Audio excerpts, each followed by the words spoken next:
은혜 시대와 마지막 시대의 믿음 차이. 90년대에 경배와 찬양 예배가 온누리 교회 중심으로 한창 퍼졌다. 나는 그때의 찬양으로 홀로 예배를 드리곤 한다. 유튜브 방송을 통해 큰 규모 집회에서 성령의 임재 현장을 볼 때 눈물이 나온다.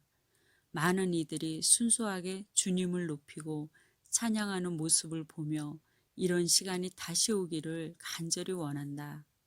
코로나19의 확산이 언제 종식될지 모르고 또는 이보다 더 큰 재난이 온다는 불안한 현재를 살다 보니 앞으로는 예전의 믿음의 현장을 다시 찾을 수 있을지 장담하기 어렵다고 한다.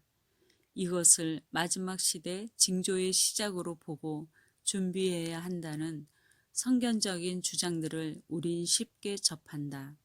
전도는커녕 교회 모임도 해체되고 있으니 안타깝다.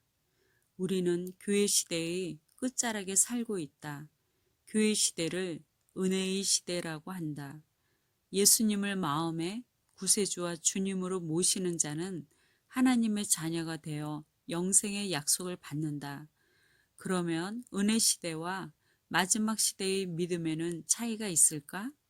과연 어떤 믿음을 가져야만 공중으로 들림받는 휴거를 할 수 있을까? 예수님은 마지막 때를 두고 말씀하셨다. 그러나 인자가 올 때에 세상에서 믿음을 보겠느냐 하시니라. 누가복음 18장 8절.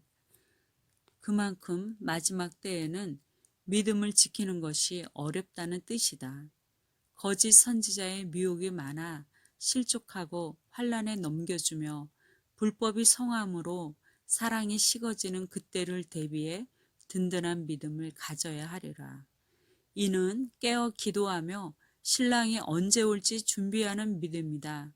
한편 은혜의 시대에는 예수님을 마음으로 믿으면 구원을 받았는데 휴거를 하려면 이것만으로는 부족하단 말일까? 나는 주님께 여쭈었다. 은혜 시대의 믿음과 휴거를 위한 믿음에는 어떤 차이가 있어요? 주님은 누가복음 17장을 보라는 감동을 주셨다. 앞부분부터 쭉 읽다 보니 20절부터 재림에 관련된 내용이 나왔다.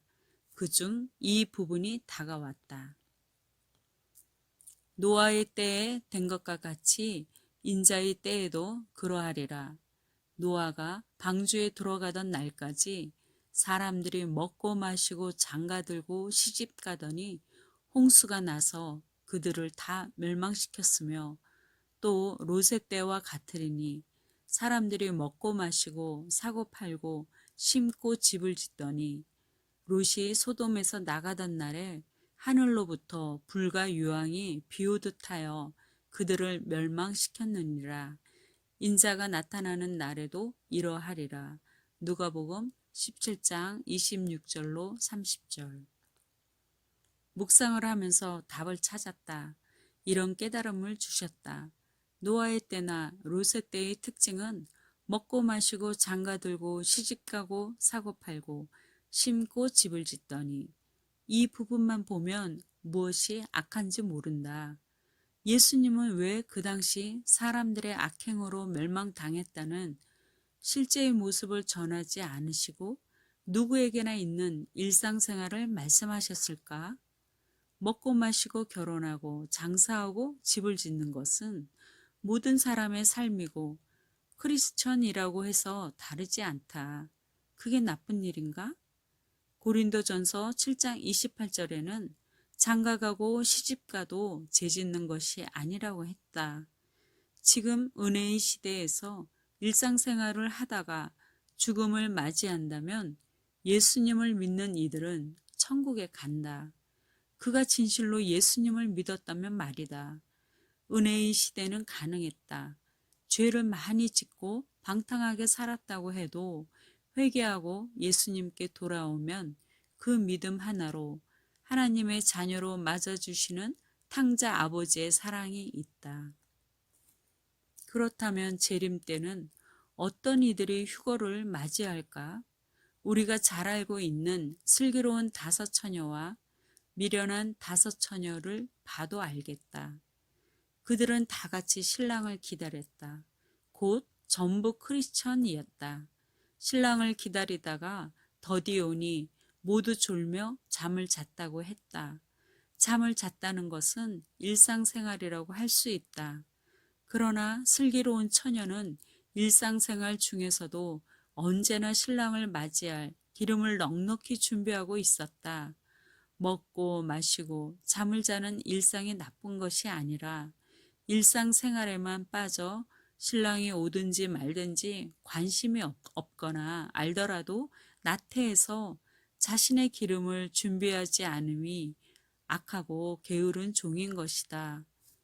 그 결과 신랑이 도착하자 등잔에 기름을 가진 슬기로운 다섯 처녀만이 혼인잔치에 들어갔다.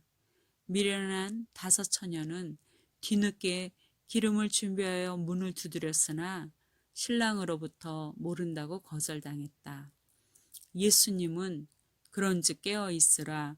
너희는 그 날과 그 때를 알지 못하느니라 하셨다. 무엇을 말하는가? 다 믿는다고 해서 다 같은 믿음이 아니라는 것이다. 재림을 준비하는 믿음은 더 커야 한다. 곧 금방 바닥날 기름처럼 간당간당한 믿음이 아닌 넉넉한 믿음이 있어야 한다는 것이다. 보통 신부 단장을 하라고 한다. 신랑을 사모하며 그분과 친밀한 자가 신부의 믿음을 가진 자다. 예수님과 평소 사랑의 관계로 연결된 자, 예수님이 주인 되셔서 온전히 다스림을 받고 자신을 굴복시키는 이들이 깨어 있으며 신부 단장하는 자들이다. 반대로 내 맘대로 살면서도 자신이 구원받았다고 착각하는 이들이 얼마나 많은가. 죄를 회개하지 않으면서 의롭게 된 줄 아는 이들. 교회에 오래 다녔다고, 중직자라고, 봉사 많이 했다고 해서 믿음이 커지는 게 아니다. 자신이 인생의 주인이면서 예수님을 믿으면 천국에 간다는 지식만으로 구원받을 줄 아는 이들이 바로 미련한 다섯 처녀가 아니겠는가? 멀리 갈 것도 없이 코로나19로 인해 온라인 예배만 드리다 보니 알곡과 가라지가 갈라지는 믿음의 실체들이 드러나고 있음을 본다. 이 상황에서도 믿음이 뚝뚝 떨어지는 경우가 생기거든. 막상 환란의 시대가 닥쳐온다면 그때에는 얼마나 많은 이들의 믿음이 떨어질까. 그 생각을 하면 아찔하다. 그러나 다행스러운 것은 내 등잔에 기름을 채울 시간이 아직 남아 있습니다. 속히 기름, 곧 믿음을 채우고 사모하는 신랑을 기다릴 준비를 해야 하겠다.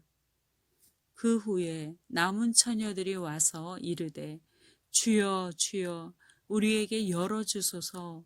대답하여 이르되 진실로 너희에게 이르노니 내가 너희를 알지 못하노라 하였느니라. 그런즉 깨어 있으라. 너희는 그 날과 그 때를 알지 못하느니라. 마태복음 25장 11절로 13절.